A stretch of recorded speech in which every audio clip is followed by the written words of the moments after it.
Bank draft should be classified as, अब जो bank draft है वो किस किस में क्लासिफाई किया जाता है? Current assets, current liability, tangible assets या इंटेंजिबल लायबिलिटीज, बताइए।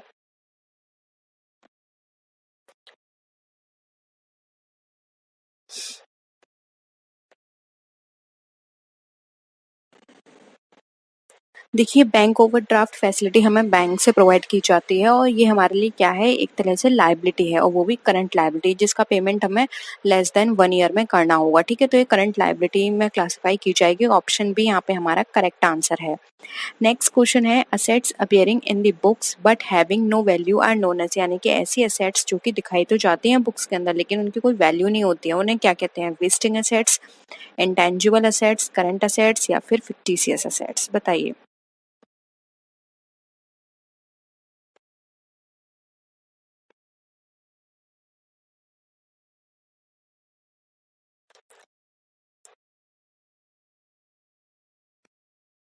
क्या कहेंगे? देखिए, इन्हें कहा जाता है फिक्टिशियस असेट्स। इनकी कोई वैल्यू नहीं होती लेकिन फिर भी हम ये अपने अकाउंट्स में शो करते हैं। ठीक है, नेक्स्ट है, अब आपको इसमें से अकाउंटिंग इक्वेशन कौन सी सही है वो बतानी है। असेट्स में से माइनस करें कैपिटल तो क्या लायबिलिटीज निकलेगी, और अगर हम यहाँ पर बात करें कैपिटल माइनस असेट्स तो लायबिलिटीज होगी, या फिर असेट्स माइनस कैपिटल लायबिलिटीज तो कैपिटल, या फिर लायबिलिटीज में से असेट्स को माइनस करें तो कैपिटल निकलेगी। बताइए कौन सी इक्वेशन इसमें सही है।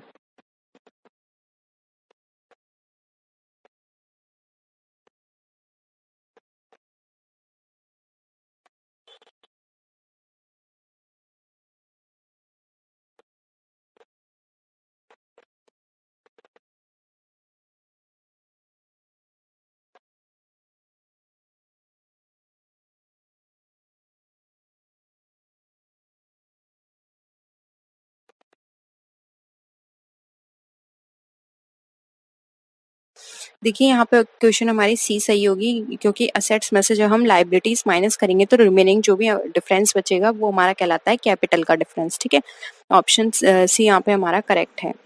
नेक्स्ट है, which of the following is an equation, अब इसमें कौन सी इक्वेशन है आपको ये बताना है, सही इक्वेशन बतानी है।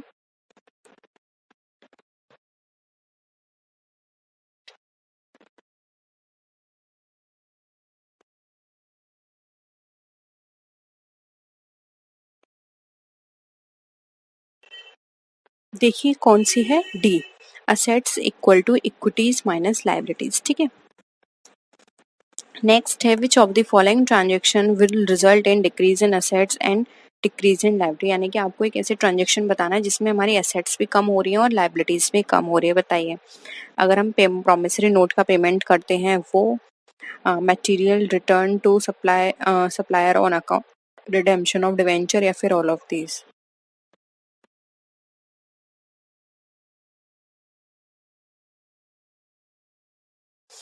बताइए कौन सा होगा।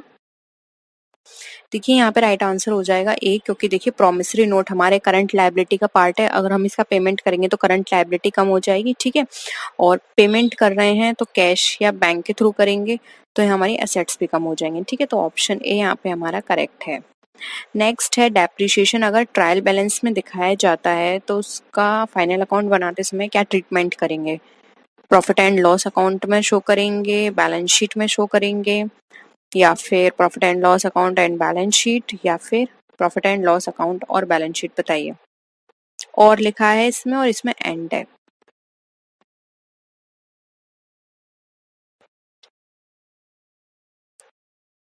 देखिए, अगर कभी भी डेप्रिसिएशन ट्रायल बैलेंस में दिखाई जा रही है तो इट मींस उसका जो ट्रीटमेंट है वो प्रॉफिट एंड लॉस अकाउंट में किया जाएगा। ठीक है, ऑप्शन ए यहाँ पे हमारा करेक्ट है। नेक्स्ट है, अगर कोई the author's of banking company should be accordance with the provision of this act, यानी कि जो बैंकिंग कंपनी का जो ऑथर होता है वो किस अधिनियम के प्रावधानों के अधीन होगा? ऑथर की जगह या ऑडिटर कर लीजिएगा, ऑथर तो नहीं हो सकता, ऑडिटर होगा ये। ठीक है, ऑडिटर, बैंकिंग कंपनी का ऑडिटर जो है वो किस प्रोविजन के अकॉर्डिंग काम करेगा? Indian companies act, banking companies act, Indian partnership act, या फिर इंडियन कॉन्ट्रैक्ट एक्ट, क्या हो जाएगा? Banking companies act 1949। ठीक है, इसके अकॉर्डिंग वो काम करेगा। नेक्स्ट है, what should be the ideal accounting period, यानी कि आइडियल अकाउंटिंग पीरियड है कितना होना चाहिए। अब ये वेरी कर सकता है, कोई कभी भी स्टार्ट कर सकता है एंड फिनिश कर सकता है, लेकिन वो पूरा टोटल अमाउंट पीरियड है वो होना कितना चाहिए।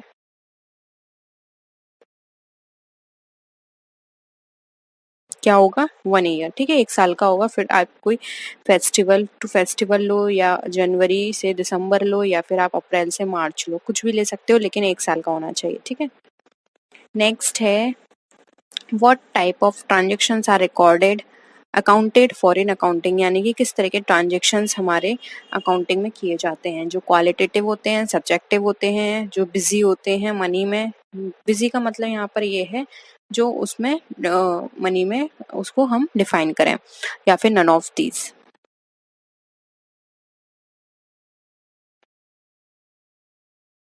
क्या होगा आंसर।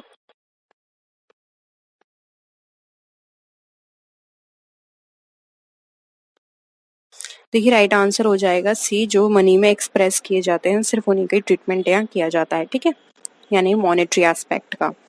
नेक्स्ट है, अब यहाँ पर आपको एक क्वेश्चन बतानी है, आउटसाइड लायबिलिटी हमारी इक्वल होगी प्रॉपर्टी में अगर हम क्या माइनस कर दें, तो बताइए।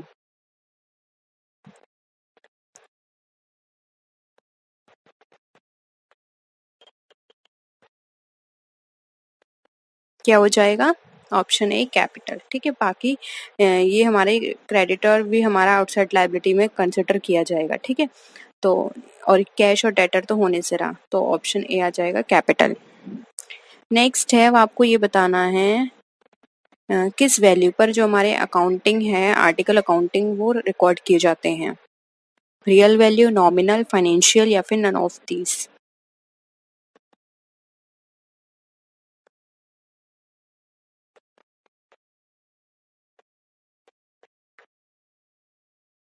ऑप्शन देखिए यहाँ पे सी हो जाएगा, नन ऑफ दी अबव, क्योंकि ये रिकॉर्ड किए जाते हैं बुक वैल्यू पर, ठीक है। नेक्स्ट है अकाउंटिंग एजम्पशंस। अब अकाउंटिंग एजम्पशंस कौन कौन सी हैं, एक्सचेंज, पीरियड, या फिर यूनिट ऑफ मेजरमेंट।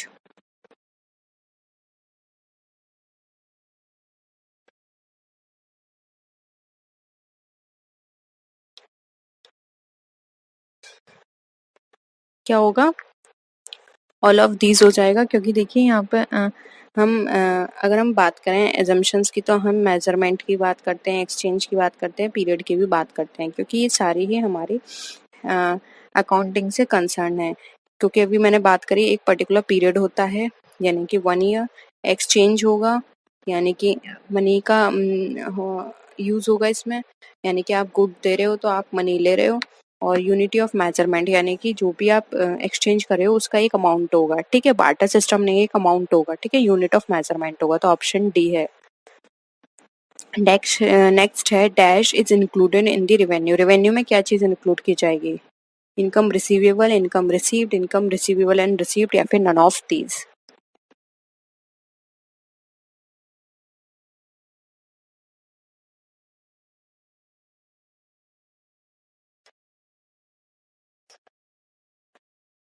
देखिए यहाँ पे रेवेन्यू की बात की जा रही है, तो रेवेन्यू का मतलब होता है ऐसी चीज जो कि हमने काम करा है उसका, लेकिन हमें पैसा नहीं मिला है, तो तब भी हम ये मानेंगे कि वो पैसा हमने कमा लिया है, यानी कि अब हम लीगली उसको ले सकते हैं, ठीक है, क्योंकि हमने काम किया है उसके बदले में, हम पैसा हमें कभी ना कभी वो मिलेगा ही, ठीक है। और रिसीव्ड तो है ही हमारे लिए रेवेन्यू, इसलिए यहाँ पे ऑप्शन सी जो है वो राइट आंसर हो जाएगा, इनकम रिसीवेबल एंड रिसीव्ड, ठीक है। नेक्स्ट है, अकाउंटिंग के अंदर ऐसे कौन सी फॉर्म है जो बिजनेसमैन अडॉप्ट करता है, account, cost accounting, financial accounting, tax accounting, या मैनेजरियल अकाउंटिंग।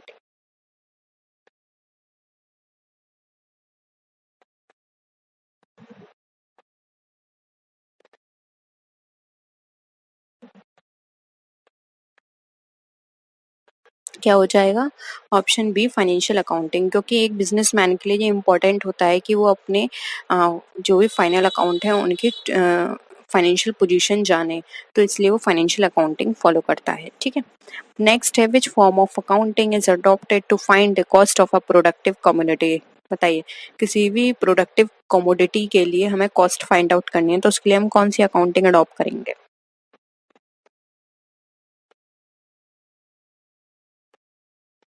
क्या हो जाएगा आंसर? आंसर हो जाएगा ए कॉस्ट अकाउंटिंग, क्योंकि कॉस्ट अकाउंटिंग के अंदर हम प्रोडक्ट की कॉस्ट फाइंड आउट करते हैं, उसको कंट्रोल करते हैं कि ज़्यादा कॉस्ट ना हो, पूरा यानी हमारा कॉस्ट से कंसर्न होती है ये अकाउंटिंग, ठीक है। नेक्स्ट है how is cost of goods forecast in accounting, यानी कि किस तरह से फोरकास्ट की जाती है अकाउंटिंग। मैनेजरियल अकाउंटिंग के through, manage financial accounting, tax accounting या कॉस्ट अकाउंटिंग।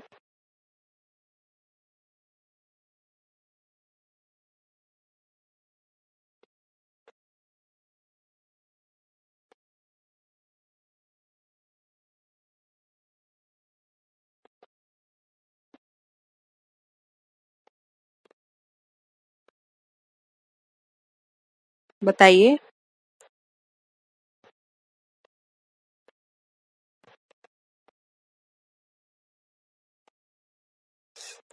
देखिए इसमें फोरकास्टिंग की बात आ रही है कि आप कॉस्ट को फोरकास्ट कैसे करोगे, तो उन सब के लिए आपको क्या करना पड़ेगा, बजट बनाना पड़ेगा, बहुत सारी चीजें आपको देखनी पड़ेंगी। तो एक गुड्स की कॉस्ट को फोरकास्ट आप करेंगे यहाँ पर, बताइए कौन सी में।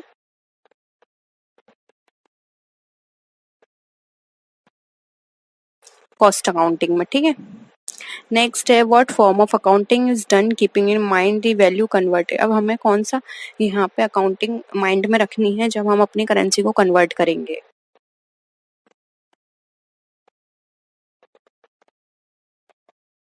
बताइए। ये हम रख करेंगे इन्फ्लेशन अकाउंटिंग में कि जब हम कोई भी चीज़ एक्सचेंज करने की बात करें तो हमें ये देखना है कि उसकी वैल्यू तब क्या होगी कन्वर्ट करने के बाद। तो ये हम सारी चीज़ें इन्फ्लेशन अकाउंटिंग के अंदर पढ़ेंगे, ठीक है। नेक्स्ट है, अब हमें यहाँ बताना है वो कौन सी अकाउंटिंग है जिसमें हम इकोनॉमिक एक्टिविटीज को देखते हैं किसी भी कंट्री की कि वो सिस्टमेटिक और प्रॉपर वे में चले। सोशल, कॉस्ट, फाइनेंशियल या मैनेजरियल।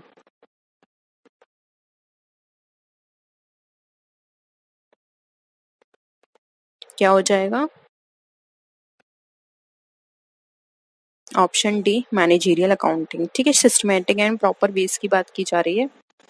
नेक्स्ट है what is the book of initial articles, यानी कि वो कौन सी बुक है जिसमें हम फर्स्ट टाइम या शुरुआती दौर में हम उसमें रिकॉर्ड करते हैं अपने transactions. Journal, ledger, trial balance या फिर फाइनल अकाउंट।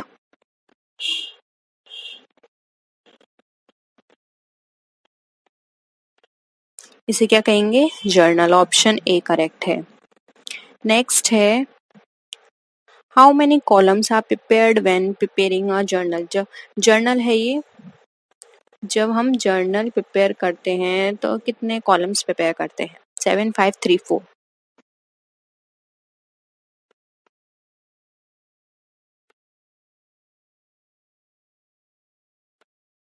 बताइए।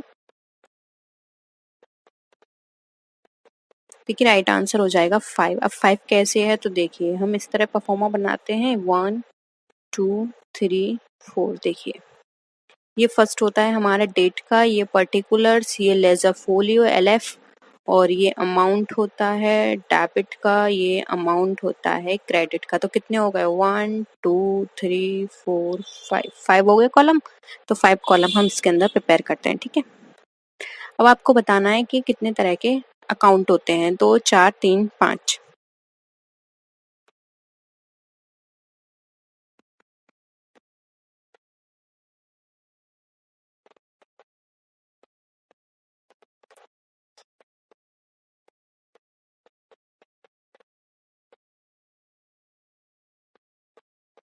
फटाफट आंसर करिए।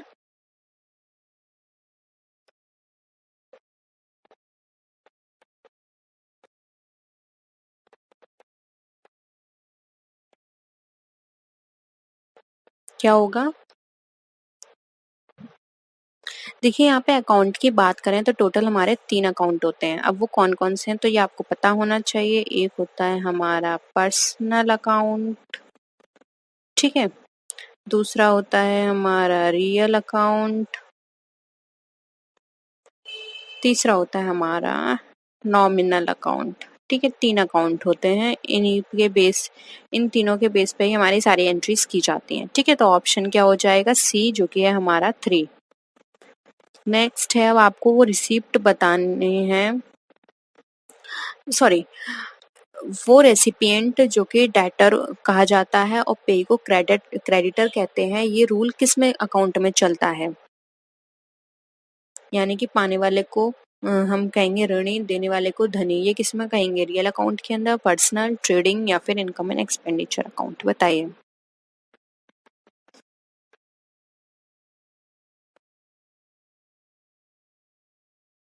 क्या होगा? ये कहा जाता है पर्सनल अकाउंट में। ठीक है, पाने वाले को ऋणी और देने वाले को धनी। ठीक है, अब आपको ये बताना है कि इसमें से कौन सी चीज है जो कि हमारे पर्सनल अकाउंट से बिलोंग करती है? Assets and liabilities, expenses, loss and profits, debtor and creditors या फिर नन ऑफ दीज? बताइए।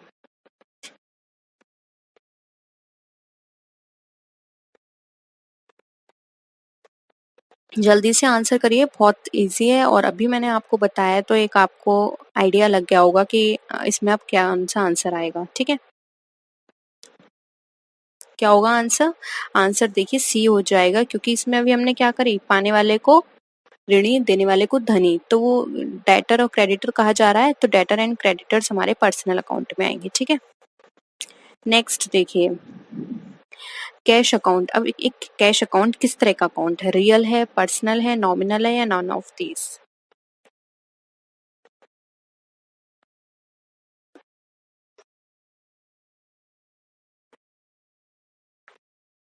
देखिए, कैश अकाउंट हमारा कहा जाता है रियल अकाउंट। ठीक है, ऑप्शन ए करेक्ट है।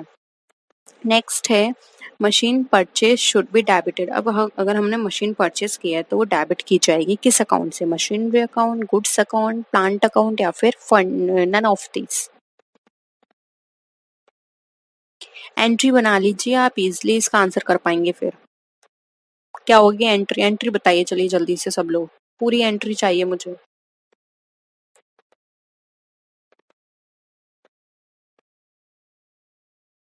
क्या होगी? देखिए, एंट्री होगी machinery account debit to bank account. ठीक है, या तो इसने पूछा है डेबिट कौन सा अकाउंट होगा, तो मशीनरी होगा, क्योंकि ये मशीनरी आपके पास आई है और आपके पास से गया क्या है? कैश गया है, यानी कि आपने बैंक से पेमेंट किया है, तो वो हो जाएगा क्रेडिट। इसकी एंट्री होगी machinery account debit to bank account. ठीक है, तो ऑप्शन क्या हो जाएगा? ए। ठीक है, क्लियर है सबका? देखिए, यहाँ पर हमारे क्वेश्चंस हैं, इन बुक कीपिंग पोस्टिंग का मतलब आपको बताना है बुक कीपिंग में क्या होता है। रिकॉर्ड करना ट्रांजेक्शन्स को जर्नल से लेजर में, या फिर ट्रांजिशन करना जर्नल के अंदर रिकॉर्ड को, या फिर सब्सिडी बुक में ट्रांजेक्शन करना है, या फिर कैश बुक में ट्रांजेक्शन करना? क्या लगता है आपको बुक कीपिंग का मतलब?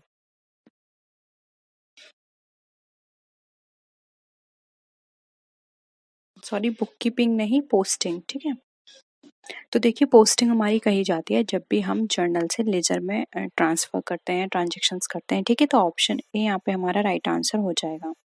नेक्स्ट क्वेश्चन है, हमें बताना है बुक कीपिंग का बेसिक रूल है एक, कि डेबिट जो भी होगा उसे रिसीव करेंगे, क्रेडिट करेंगे जो भी हमें गिवर होगा, यानी देने वाले को हम यहाँ पे क्रेडिट करेंगे और लेने वाले को डेबिट करेंगे। ये किस का रूल है?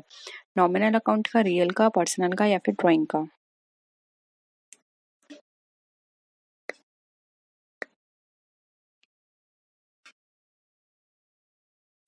देखिए, इस रूल की बात करें तो ऑप्शन सी राइट आंसर हो जाएगा। ये पर्सनल अकाउंट का रूल है कि देने वाले को किया जाएगा क्रेडिट और लेने वाले को किया जाएगा डेबिट। ठीक है, तो ऑप्शन सी करेक्ट है।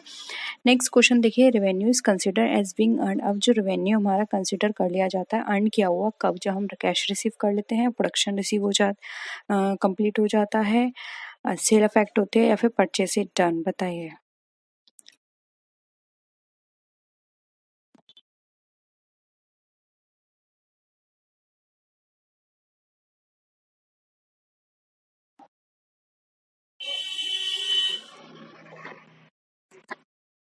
देखिए, यहाँ पर हम बात करें तो यहाँ पे ऑप्शन सी हो जाएगा, क्योंकि जब हमारा रेवेन्यू हम अर्न किया हुआ तब करेंगे कंसिडर जो हमारा सेल होगी, क्योंकि देखिए सेल होगी तो हमें जो रेवेन्यू है वो मिलना ही है, यानी कि हमने उसको अर्न कर लिया है। हम लीगली तौर पे भी अब उसको लेने के लिए क्या है, हम उसको बाध्य कर सकते हैं कि उसको हमें देना ही पड़ेगा, क्योंकि हम उसे अर्न कर चुके हैं, बस रिसीव ही तो नहीं किया है। तो यहाँ पे ऑप्शन सी हो जाएगा हमारा, सेल इज अफेक्टेड। नेक्स्ट है डेबिट का मतलब आपको बताना है असेट्स में डिक्रीजमेंट हो, लायबिलिटी इंक्री हो, और कोई भी एंट्री जो कि लेफ्ट हैंड साइड लिखी गई है, या फिर मॉडरेट इंक्रीज इन लायबिलिटी बताइए।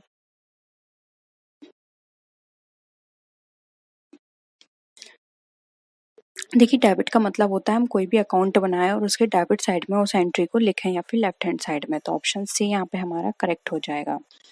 अब आपको बताना है जो ड्राइंग अकाउंट है वो किस तरह का अकाउंट है, नॉमिनल है, पर्सनल है, रियल है, या फिर कंपनी ड्राइंग्स अकाउंट है, बताइए।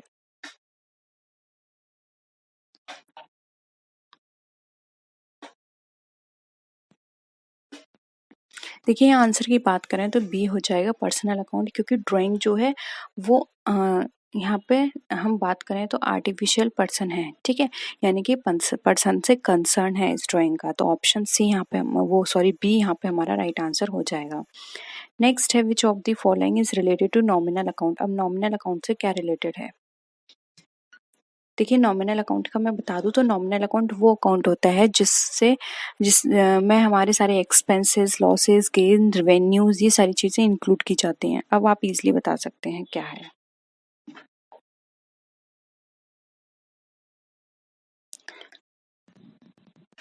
देखिए राइट आंसर हो जाएगा यहाँ पे बी, कमीशन अकाउंट, क्योंकि कमीशन क्या है यहाँ पर हमारा एक्सपेंस है, ठीक है। तो और अगर हम यहाँ पे कमीशन अकाउंट ये भी लिखें कि ये रिसीव किया हुआ है तब भी ये गेन हो गया, तो कोई भी लॉस है, रेवेन्यू रिसीव किया है, गेन किया है, वो सब हमारा क्या किसमें कंसिडर किया जाएगा, रेवेन्यू में, तो ऑप्शन बी हो जाएगा करेक्ट।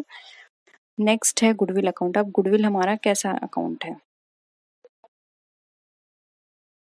नॉमिनल, पर्सनल, रियल, या फिर टेंजिबल। देखिए टेंजिबल तो होने से रहा। देखिए गुडविल की यहाँ पर हम बात करें तो गुडविल हमारा कैसा अकाउंट हो जाएगा, रियल हो जाएगा, क्योंकि गुडविल हमारे लिए क्या है, ये हमारा इंटेंजिबल रियल अकाउंट है, क्योंकि गुडविल को हम एज अ असेट यूज करते हैं, ठीक है, तो ऑप्शन सी यहाँ पे राइट है। अब हमें बताना है प्रीपेड इंश्योरेंस हमारा कौन सा अकाउंट है, नॉमिनल, पर्सनल, रियल, या फिर प्रीपेड अकाउंट, बताइए कौन सा लगता है आपको।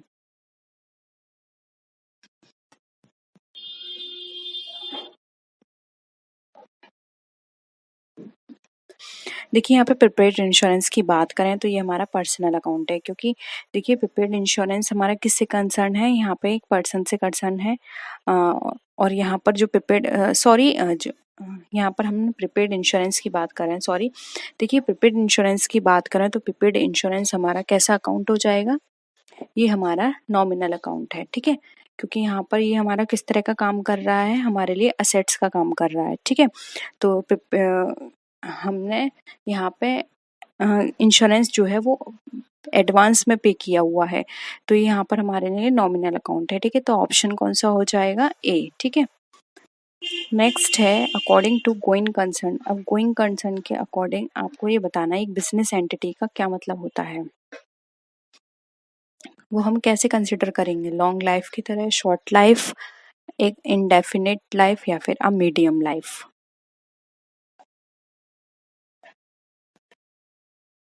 देखिए राइट आंसर की बात करें तो गोइंग कंसर्न के अकॉर्डिंग बिजनेस को हम एक इंडेफिनिट लाइफ की तरह कंसिडर करते हैं, हमें नहीं पता कि इसका लाइफ कितनी है, हम ये सोच के चलते हैं कि ये गोइंग कंसर्न है और ये लंबे समय तक ये बिजनेस रन होगा, ठीक है।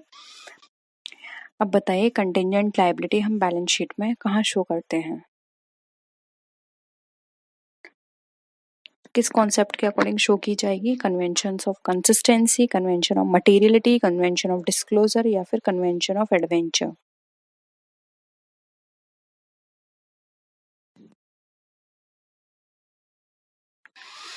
देखिए राइट आंसर हो जाएगा C, convention of disclosure. Convention of disclosure का मतलब ये होता है कि आपकी जो भी लाइबिलिटीज हैं या फिर आपको लगता है कि हो सकते हैं फ्यूचर में, तो वो सब आपको शो करने हैं, जिससे कि शेयर होल्डर्स को आपकी ट्रू पिक्चर पता चले कि फर्म की कितनी कंटिजेंट लाइबिलिटी है या जो एक्चुअल लाइबिलिटीज हैं वो कितनी है। तो ये सारी चीज़ें एक इन्वेस्टर को पता होनी चाहिए, इसलिए कन्वेंशन ऑफ डिस्क्लोजर के अंतर्गत यहाँ पे कंसिडर किया जाता है। ठीक है, नेक्स्ट है, अगर कोई भी गुड है हमारा वो डिस्ट्रॉय हो गया है फायर से, तो वो किस अकाउंट से क्रेडिट किया जाएगा?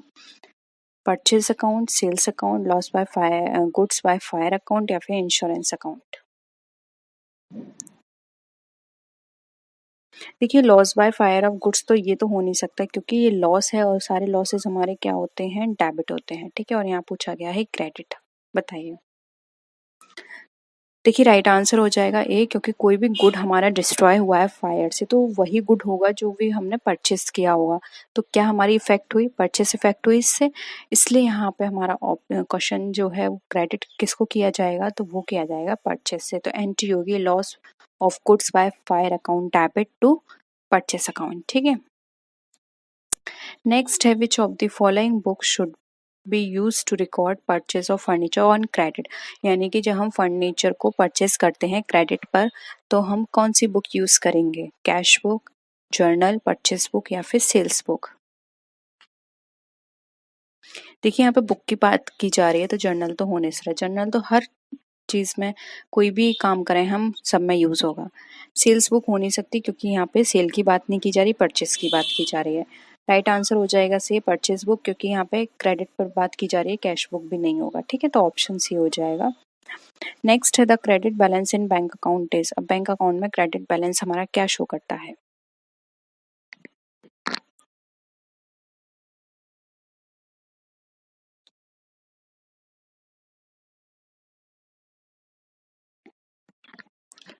देखिए यहाँ पर बात करें credit balance in the bank account, bank account, तो ये हमारा शो करता है एक लायबिलिटी को, क्योंकि ये यहाँ पर क्या है, हमें ये बताता है कि हमें इतना अमाउंट बैंक को पे करना है। ठीक है, तो ये हमारे लिए क्या है, एक लायबिलिटी, ऑप्शन बी। नेक्स्ट है, कैश बुक प्रिपेयर की जा रही है अगर इम्प्रेस सिस्टम के अकॉर्डिंग, तो वो उसको हम क्या बोलेंगे? Two column cash book, cash book, petty cash book या फिर purchase book? Petty cash book में डबल टी आएगा। ठीक है,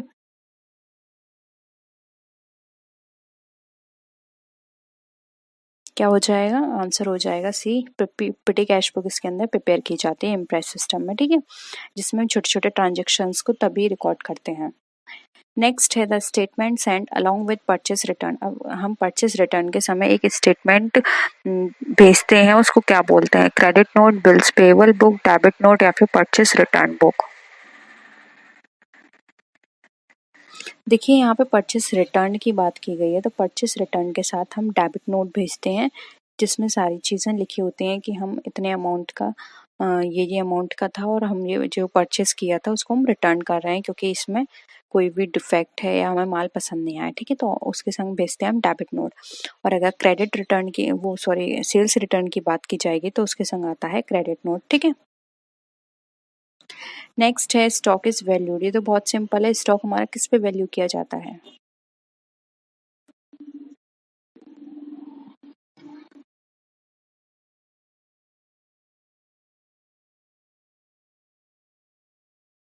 देखिए यहाँ पर बात करें तो ऑप्शन सी हो जाएगा, cost of market price which ever is earlier, यानी कि वो सॉरी लोअर। अब इसमें हम ये देखते हैं कि स्टॉक और उसका मार्केट, स्टॉक की जो एक्चुअल प्राइस है वो और मार्केट प्राइस, उन दोनों में से जो भी लोअर होगा हम उस पर स्टॉक का वैल्यूएशन करते हैं। ठीक है, तो ऑप्शन सी हो जाएगा।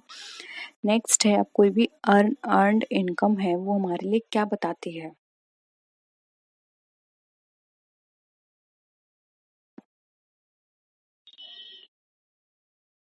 देखिए ये हमारे लिए लायबिलिटी बताएगी, क्योंकि देखिए अगर हम बात करें अर्न इनकम की, तो इसका मतलब ये होता है हमने अमाउंट तो रिसीव कर लिया है, लेकिन हमने उस अमाउंट के बदले में जो सर्विस हमें देनी थी या गुड्स देना था वो हमने नहीं दिया है, तो हमारे लिए लायबिलिटी है। ठीक है, तो ऑप्शन भी यहाँ पे हमारा राइट आंसर हो जाएगा। अब हमें बताना है डेप्रिशिएशन। डेप्रिशिएशन ये हमारा किस पे प्रोवाइड किया जाता है, ये लगाया जाता है? Fix assets, outward charges, current assets या फिर इंटेंजिबल असेट्स? देखिए हम बात करें डेप्रिसिएशन की तो ये लगाया जाता है हमारा फिक्स असेट्स के ऊपर। ऑप्शन ए यहाँ पे हमारा करेक्ट है। नेक्स्ट है heavy advertisement to launch a new product is. अब किसी भी हैवी प्रोडक्ट को लॉन्च करने के लिए हमें नए प्रोडक्ट पे भी हमारा किस तरह का एक्सपेंडिचर हो जाएगा। ये मैं आपको इस तरह की बहुत सारे क्वेश्चंस करा चुकी हूँ, तो आप डायरेक्ट आंसर दीजिए। देखिए ये हो जाएगा हमारा, जल्दी बताइए,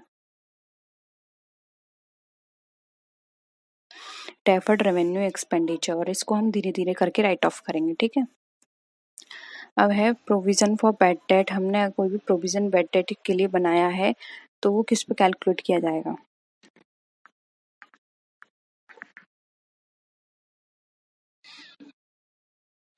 देखिए इसका भी राइट आंसर हो जाएगा डी। जितने भी डेटर्स हैं हम उस पर प्रोविज़न बनाते हैं कि हाँ इतने डेटर्स, इतना अमाउंट है, और उसके हिसाब से हम प्रोविज़न बनाते हैं कि हो सकता है कि ये डेटर्स हमें आगे जाके पैसा ना दें, ठीक, जिससे कि हमें कोई भी लॉस होगा तो हम यहाँ पर उससे प्रोविज़न से एडजस्ट कर पाएँ, ठीक है। अब हमें एक एग्जाम्पल बताना है यहाँ पे रेवेन्यू एक्सपेंडिचर का। रेवेन्यू वो एक्सपेंडिचर होते हैं जो कि रिकरिंग नेचर के होते हैं, जो कि डेली बेसिस पे किए जाते हैं, ठीक है। अब आप ऑप्शन से पता कर सकते हैं, परचेस ऑफ लैंड नहीं हो सकता, लीज नहीं हो सकता, बिल्डिंग नहीं हो सकता, तो क्या हो जाएगा, सैलरी, ठीक है। कंटिजेंट लायबिलिटी बताइए कहाँ पे दिखाई जाती है, फुटनोट की तरह। अभी अभी मैंने आपको बताया था, ये डिस्क्लोजर का पार्ट है एज अ लायबिलिटी, वहाँ पे दिखाई जाएगी फुटनोट की तरह, कि हो सकता है फ्यूचर में हमारे इतने की लायबिलिटी बने, ठीक है। तो एज अ डिस्क्लोजर जो वहाँ पे शो की जाती है। फिर है जो प्रायर ट्रायल बैलेंस है वो हमारे प्रिपेयर करते हैं, तो वो हमारे जो डिस्काउंट है डिडक्शन में किस में हेल्प करता है।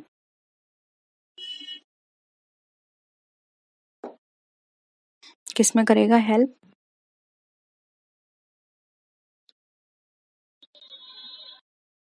ऑप्शन डी हो जाएगा, ठीक है, क्लरिकल एरर में। अब है एरर ऑफ प्रिंसिपल। प्रिंसिपल की जो एरर है वो अराइज होती है कब।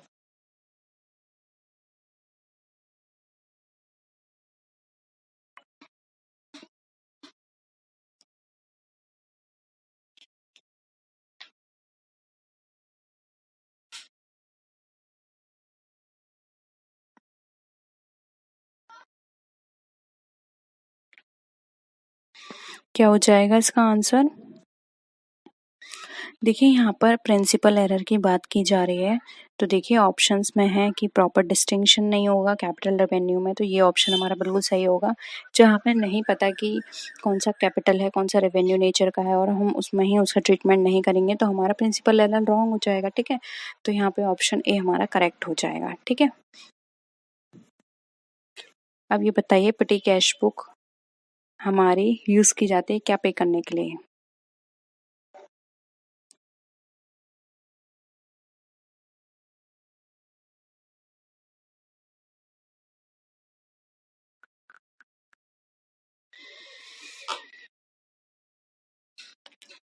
देखिए यहाँ पर बात करें तो डी आंसर होगा, अदर रिकरिंग एक्सपेंसेस। ये भी हो सकते हैं, देखिए ये है related to postage and conveyance हो सकता है, ठीक है, सैलरीज हो सकती है, ये सब हो सकते हैं। फर्नीचर तो नहीं होगा, ये हो सकता है, लेकिन यहाँ पर सिर्फ यही हो ये जरूरी नहीं है, इसलिए अदर रिकरिंग हमारा राइट होगा, क्योंकि बहुत सारे रिकरिंग नेचर के ऐसे होते हैं, जैसे कि हमने फर्नीचर खरीदा, ठीक है, कुछ ड्रिंकिंग आपने ली, ड्रिंक ली, ठीक है, स्टेशनरी का कुछ परचेस किया, ठीक है, छोटे मोटे जो इक्विपमेंट होते हैं, टूल्स होते हैं, वो परचेस किए, ये सब हमारे पेटी कैश बुक का पार्ट होते हैं, ठीक है।